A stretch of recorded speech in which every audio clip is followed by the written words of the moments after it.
Tennessee with another change on their coaching staff. What can you tell us about Brian Jean-Marie? Yes, and Brian Jean-Marie, according to VolQuest, and has accepted the Michigan job. He is now returning to Michigan. Bim McKee has just reported that. It's the second assistant the Vols have lost within a week. This is more of a telling one because Brian Jean-Marie is going from a college job to a college job. Little bit more of a red flag because, I mean, when Jerry Mack left from a college job to an NFL job, you and I have talked about that, Dave. That's not about Tennessee. That's about the work-life balance of college versus the NFL. Agreed.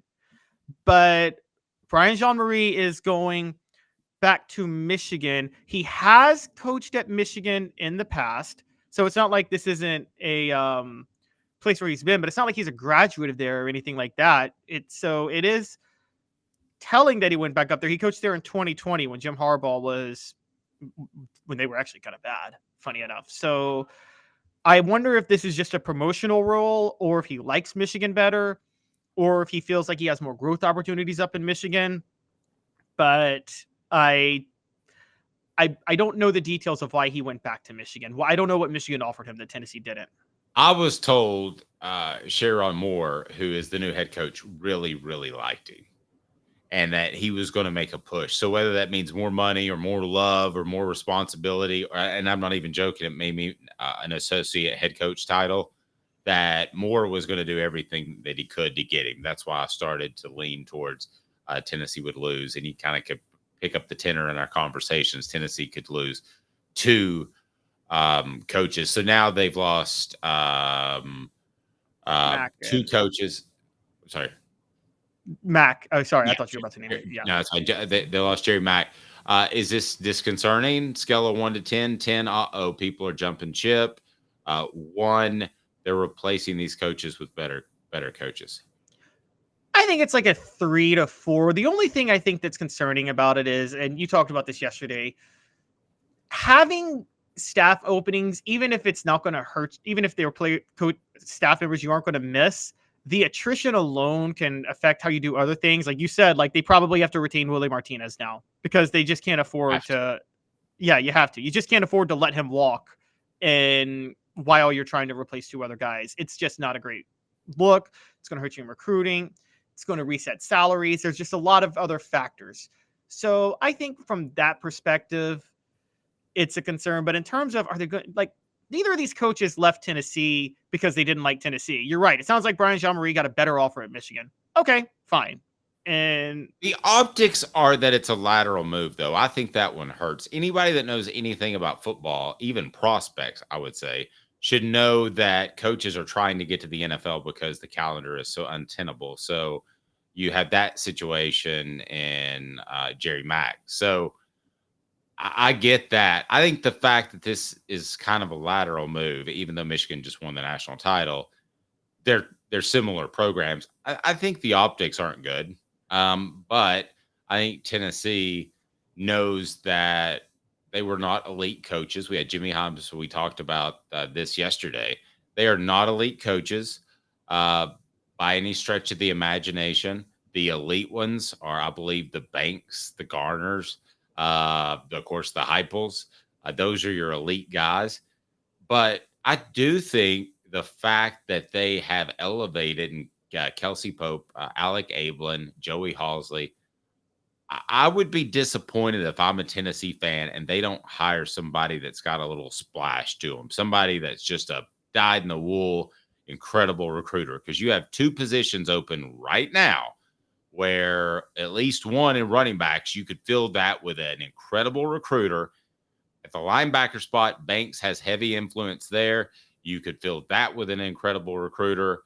So let's see where this goes. But right now, I think you got a little bit of a cause for concern of the optics of it. You better make a splash hard and get somebody good. And quite frankly, in this day and age of college football, we don't know that they weren't told that you could explore other options as well. Yeah, so you're right. And there's a couple of layers to this. It's possible.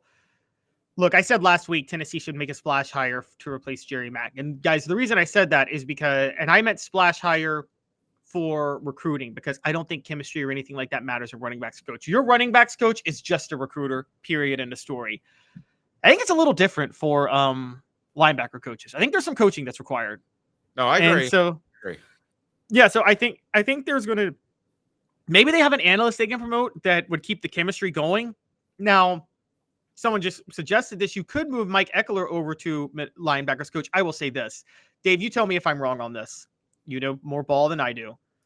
I think coaching edge rushers is just as much a glorified recruiter position as coaching running backs. You don't coach a lot for edge rushers, right? You run after the quarterback.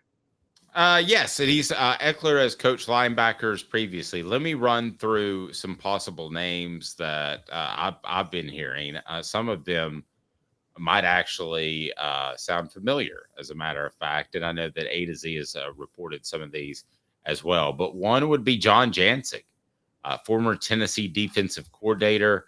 Would he have any interest in coming back? What would you think of a potential Jancic hire?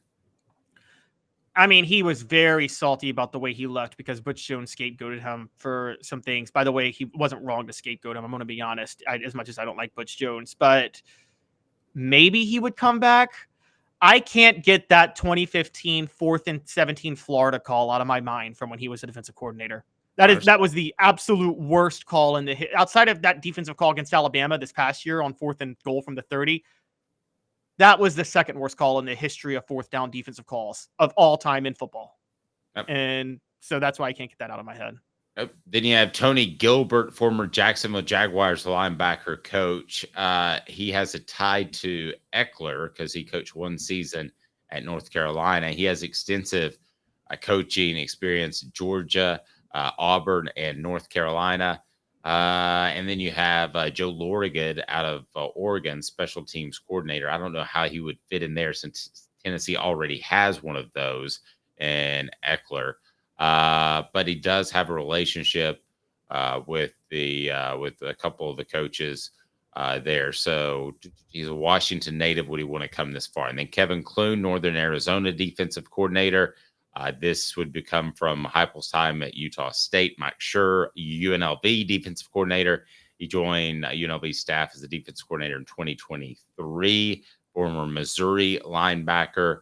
According to A to Z Sports, it seems like everyone is always trying to get back to the SEC. So would sure consider that. I think the SEC is a good pull. I think Tennessee's current situation and where they are is a good pull as well. But again, the optics are going to be you've lost a couple of coaches. You just had an 8-win season. Am I jumping on a?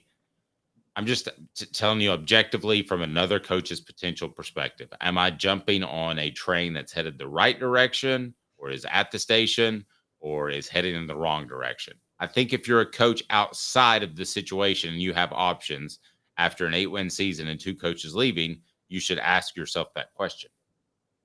Yeah, but I don't. That's why I say it's a mild concern, but I don't think it's a big concern. Let's also consider this. So let's throw one name out, even though he's the best hire of all the ones you named. Tony Gilbert would be the best hire possible for Tennessee. He also worked with Josh Heupel in 2018 and 2019. Guys, he's not going back to Knoxville. Why would you leave an NFL gig for a college gig? And Tennessee is not going to want to open the checkbook for to get an inside linebackers coach like that. So quite honestly, I think that's not happening. One of the things with Brian Jean-Mary, excuse me, I apologize, is that he was a coordinator one time, and it was under Charlie Strong. I believe it was Charlie Strong at South Florida for a 3-year period from 2017 to 2019. But he's never been a coordinator outside of that, and he's never even been sniffed for a head coaching job, and he's almost 50. That's kind of a red flag where it's like, okay, you're not really going to miss a guy like that, right, Dave? Sounds a little Chavis-like.